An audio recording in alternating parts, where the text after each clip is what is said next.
So, you've picked up your first aircraft model kit. You've opened up the box and you saw the amount of parts and colors that have to be fit into a tiny cockpit, and you're a little lost. Well, fear not, because today I'll show you a simple, beginner-friendly way to make the best out of your cockpit with the most basic techniques. So sit back, relax, and enjoy.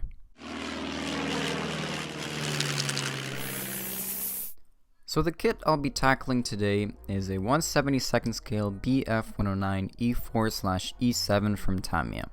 In my opinion, these 72nd scale Tamiya kits are the best for beginners because they offer a great compromise between molded details and simplicity of building.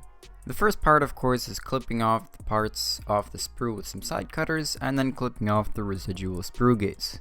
You can use a hobby blade for this or some sandpaper, either will do fine. It really just comes down to personal preference and ease of use. It's best to put together as many parts as you can at this stage because it's easier to paint and handle the cockpit in these small sub-assemblies, and also you won't have a million small parts littered across your workbench which you have to keep track of all the time. For gluing, I'm using Tamiya extra thin cement because it flows nicely into small crevices and doesn't leave much of a residue. Now let's move on to painting. I'm a huge fan of these AK Real Colors lacquer paints because they offer specific shades that otherwise may be hard to mix yourself. I didn't bother priming the cockpit in this case because I just don't think there's a need to do so. The lacquer paints adhere generally well to the bare plastic surface, and all the parts are made out of one material. If, for example, I had photo etch parts or resin parts in the cockpit, then I would probably prime it. On the other hand, if you're using acrylic paints in this step, like those from AK 3rd Gen, Vallejo, or Anno, it's a really good idea to prime beforehand because those don't tend to stick to plastic very well. For small parts such as this instrument panel, it's often a good idea to hold the part with a pair of tweezers for easier painting. And to ease future painting even more, I glued the instrument panel onto the firewall subassembly. Airbrushing is out of the way, so now let's move on to detail painting with acrylics. I am a huge fan of these Vallejo model color acrylic paints because they can be thin with water, they're non-toxic, and they have very good paint coverage. They usually come pretty thick out of the bottle, so it's always important to thin them down a little before they can get that great paint coverage I was talking about.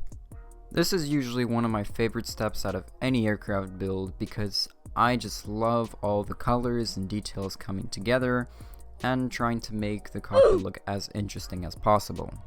When deciding what part to paint with which color, there is a specific process I usually follow. First, I look up images of the actual interior I'm replicating to see what is painted what, because color callouts in the instructions are often incorrect. Trust me, this happens more often than you may think, especially in smaller scales. Then, I sometimes take some creative liberty in my color choice to make the finish more interesting. For example, if in a gray cockpit a certain cable was black, it's a good idea to paint it a desaturated yellow color like Vallejo Iraqi sand so that it stands out more. This may not seem like much, but small details like this will make your cockpit seem much busier than it actually is. Using warm colors such as red or yellow will add more detail and variety into a cockpit painted with mostly cold colors and shades of gray.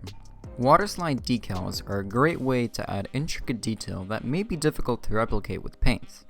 To make the most out of decals, after soaking them in warm water, I apply a decal setting solution to the part of the decal will be applied to, and then set the decal on top of it. It is crucial in this step to have the dials on the decal perfectly lined with the molded dials on the part. Once that's done, I let the decal set in place so it doesn't move around as much. We can apply more setting solution if needed. Once the decal has begun to trace the surface of the part, we can apply a softening solution to make the decal conform to the surface even more. After softener application, do not under any circumstance move the decal around. This always ends in disaster. Any excess solution can be carefully removed with a dry napkin or paper towel. This way the decals blend right into the surface and make it seem like they're painted on instead of actually being decals.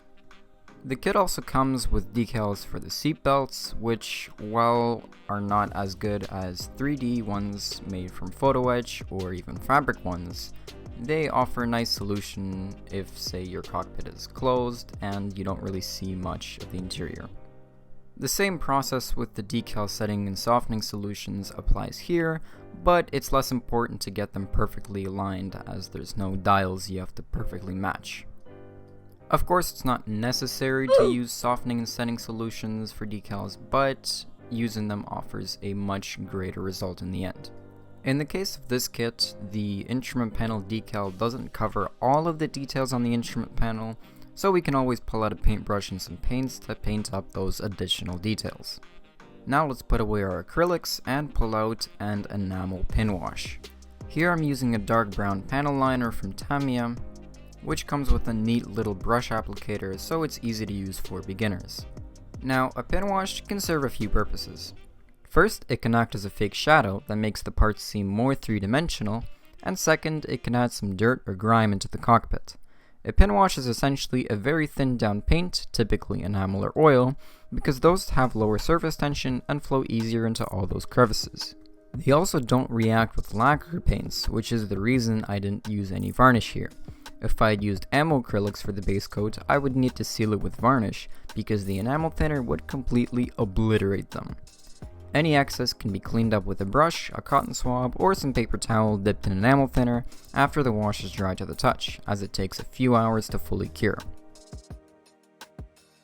Now, the gun sight I added as one of the last details before putting everything together because it partially obstructs the instrument panel. It would not be good to paint over that clear part during the airbrushing stage. Painting is finished, so we can start putting all the sub-assemblies together. Right now the cockpit is looking fairly clean, but one thing we can do to add some dirt is to take some dark brown oil paint and simply brush it onto the floor, blend it with a dry brush. This is not uncommon among World War II era aircraft because they often operated off of grass airfields and had little cleaning in between all the sorties they flew throughout the day. Next, we can glue the cockpit tub into the sides of the fuselage, making sure to apply the glue in places where it won't be seen as to not damage the paintwork. And then close the fuselage entirely, hiding 80% of the work we just done. Welcome to aircraft modeling. The fuselage is also glued together with extra thin cement, but is glued together in sections. So I would glue the cowling together, then secure with a piece of tape to let the glue cure and make sure there's no gaps in the fuselage. The same thing goes for all the other sections. First apply a little bit of cement, and then glue everything together and secure it with a piece of tape.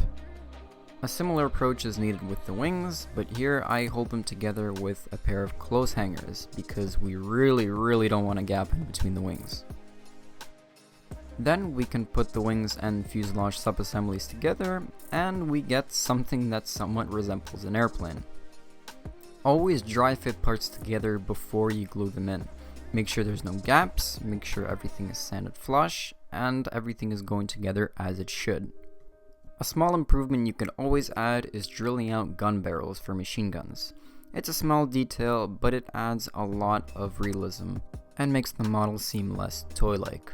The cowling was one of the pieces that didn't fit quite as perfectly as the rest of the parts, but a bit of sanding and more dry fitting did the trick. When tackling the elevators, it is crucial that you align them as they were on the original aircraft, in this case parallel to the ground. I recently picked up these riveting tools online and I wanted to try them out. Now, this by far is not a beginner's technique, and this is my first time using them.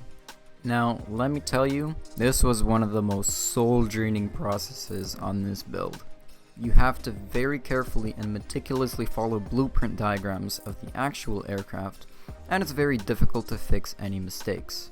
To help me rivet straight lines, I either used electrical tape as a guide for the tool, or I drew in the lines I had to follow with a pencil, and then relied on my hands not shaking to add the rivets.